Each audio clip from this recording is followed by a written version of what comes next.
What's up, everybody? This is Travis from Candid at the Movies, and today I will be reviewing the newly released Netflix film known as Bird Box Barcelona.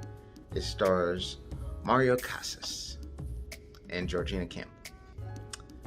And the basis of this movie is about basically the same thing. If you haven't seen the first Bird Box, it is basically that these invisible monsters that are going around making people intentionally kill themselves after seeing the monster, which is an interesting premise. The first movie was pretty good, starring Sandra Bullock, but with this one you're seeing basically the same story with a couple of twists in the setting of Barcelona.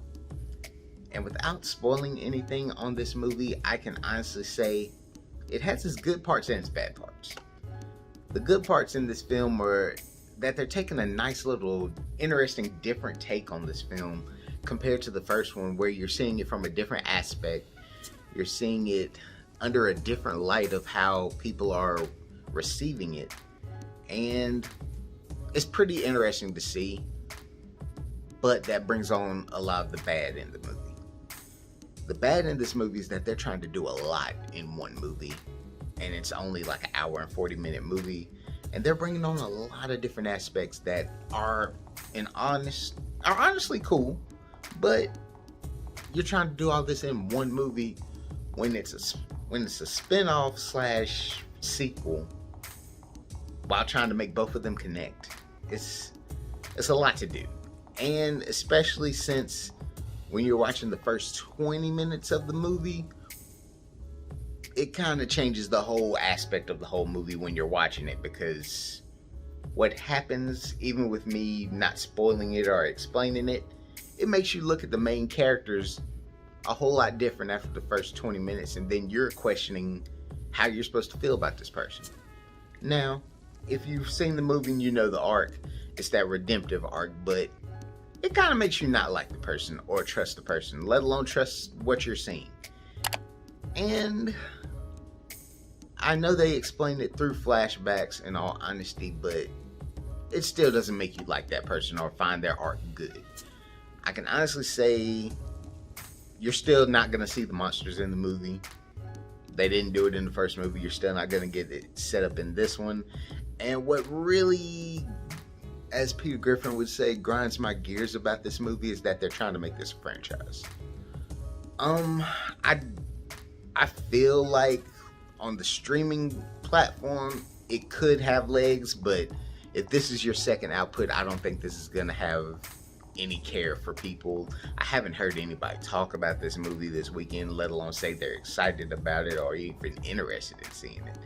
If I had to compare this to anything, I would compare this to the Cloverfield films.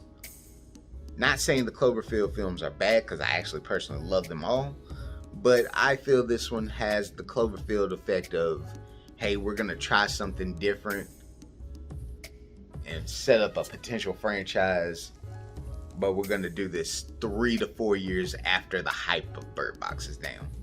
So if they would have did this like maybe a year, maybe 2 after Bird Box, it could have worked. But being that Bird Box came out like right before the pandemic, and now this is coming out after the pandemic, I don't know if this is going to hold weight.